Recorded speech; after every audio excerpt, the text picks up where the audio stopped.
तो बता दें कि आज जो है दिल्ली में बैठक होनी थी, जो बैठक है वो टाल दी गई है। हरियाणा बीजेपी की चुनाव संचालन की ये बैठक स्थगित की गई है। दिल्ली से बड़ी खबर आपको बता रहे हैं, हरियाणा बीजेपी की चुनाव संचालन की बैठक स्थगित हो गई है। बड़ी खबर के साथ आपको बता रहे हैं, आज ये बैठक होनी थी लेकिन ये बैठक अब स्थगित कर दी गई है। दिल्ली से बड़ी खबर आपको बता रहे हैं। तो हरियाणा बीजेपी की चुनाव संचालन की बैठक होनी थी। जिस तरीके से चुनावी मौसम है तो बैठकों का दौर भी जारी है।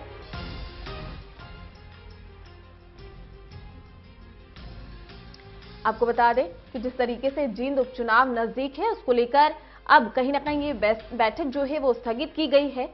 हरियाणा बीजेपी की चुनाव संचालन की ये बैठक स्थगित कर दी गई है। सीएम के जींद उपचुनाव में व्यस्त होने के कारण ये बैठक स्थगित की गई है। जिस तरीके से हरियाणा में जींद उपचुनाव को सेमीफाइनल माना जा रहा है तो हर एक पार्टी वहां पर पुरजोर कोशिश कर रही है, जीत का दावा कर रही है। वहीं कहीं ना कहीं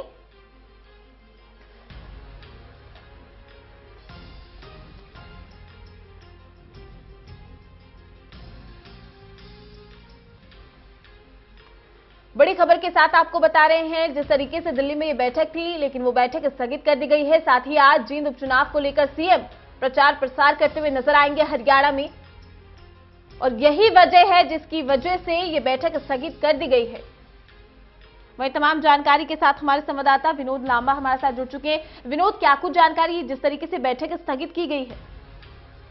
निश्चित तौर पर जींद का पेच जो कहीं ना कहीं फंसा हुआ है और इसी को लेकर तमाम मीटिंग जो होनी थी चुनाव संचालन समिति की कोर कमेटी की बैठक कह सकते हैं हरियाणा के नेताओं के लिहाज से। और एक मैं बात बता दूं कि कितनी इम्पोर्टेंट समय पर यह फेरबदल हुआ है सीएम के कार्यक्रम में, क्योंकि तमाम तैयारियां हो चुकी थी। विश्वास सारंग जो कि सह प्रभारी हैं, वो मध्य प्रदेश से ताल्लुक रखते हैं और कल ही मेरी उनसे बात हुई थी। वो दिल्ली आज पहुंचने वाले थे।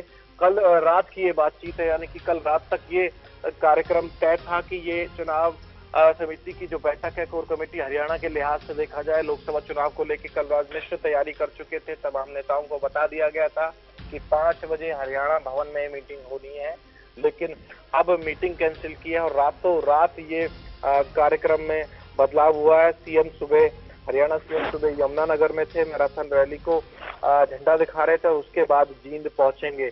तो ये तमाम चीजें बताती हैं कि जींद उपचुनाव की कितनी इंपॉर्टेंस है और कहीं ना कहीं जरूरत लगी है बीजेपी को कि सीएम को भी अब उतारा जाए। पहले शेड्यूल कार्यक्रम के मुताबिक 25 जनवरी से पहले नहीं जाना था मुख्यमंत्री हरियाणा को जींद में प्रचार करने, और उसके हिसाब से प्रोग्राम बना था। तभी तमाम संगठन से जुड़े लोगों को और तमाम लोगों को जानकारी देकर लोकसभा पर चर्चा होनी थी। लेकिन लोकसभा पर जो चर्चा होनी थी टिकटों को लेकर और तमाम उम्मीदवारों को लेकर, रणनीति बनाने को लेकर, वो एन वक्त पर यानी कि कल रात 9 बजे तक ये जानकारी थी कि सीएम दिल्ली आ रहे हैं और इस मीटिंग के लिए सभी नेताओं को बता दिया गया था, संगठन से जुड़े लोगों को बता दिया गया था। जैसे मैंने एग्जांपल भी दिया कि मध्य प्रदेश से ताल्लुक रखने वाले कुमार विश्वास सारंग जो कि सह प्रभारी हैं, उनको भी अपना दिल्ली का शेड्यूल प्रोग्राम बना लिया था। यानी कि आप समझ के चलिए 9-10 बजे के बाद रातों रात ये फेरबदल हुआ। इससे इम्पोर्टेंस बढ़ जाती है और आप कह सकते हैं कि कभी अगर किसी पार्टी की कप्तान जो कमान संभालने वाले मुख्यमंत्री हैं वो रातों रात अपना प्रोग्राम बदल रहे हैं, तो आप समझ सकते हैं कि जींद उपचुनाव को लेकर कितनी गंभीर है बीजेपी। और कहीं ना कहीं कोई लगा होगा कि कुछ कसर रह रही है, इसीलिए मुख्यमंत्री मनोहर लाल खट्टर को जींद में उतारा जाए और आज से ऑफिशियली जींद उपचुनाव का प्रचार शुरू कर देंगे मुख्यमंत्री मनोहर लाल खट्टर। विनोद, बिल्कुल जैसे कि आप जानकारी दे पा रहे हैं, और कहीं ना कहीं जींद उपचुनाव जो है सभी पार्टियों की साख जो है वो दांव पर लगी है और इस चुनाव को जीतना काफी अहम है हर पार्टी के लिए। सीधा असर देखेंगे हम?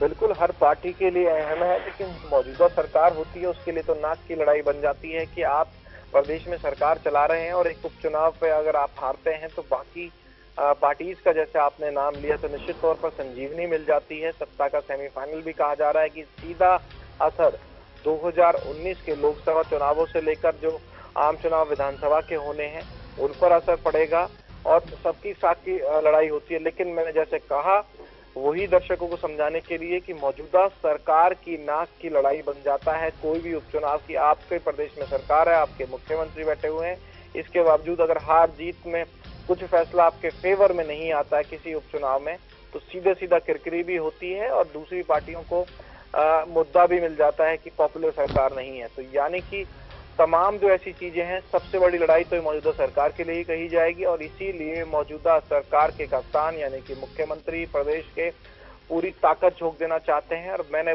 कहा कि 25 जनवरी को पहला कार्यक्रम रखा गया था मुख्यमंत्री का जींद का, लेकिन उससे पहले आनन फानन में कल देर रात मीटिंगों का कहीं ना कहीं फीडबैक आया है और उस तरह से जानकारी मिली है। 7 दिन पहले अब मुख्यमंत्री जींद में डेरा डालेंगे, यानी कि आज जींद पहुंच रहे हैं।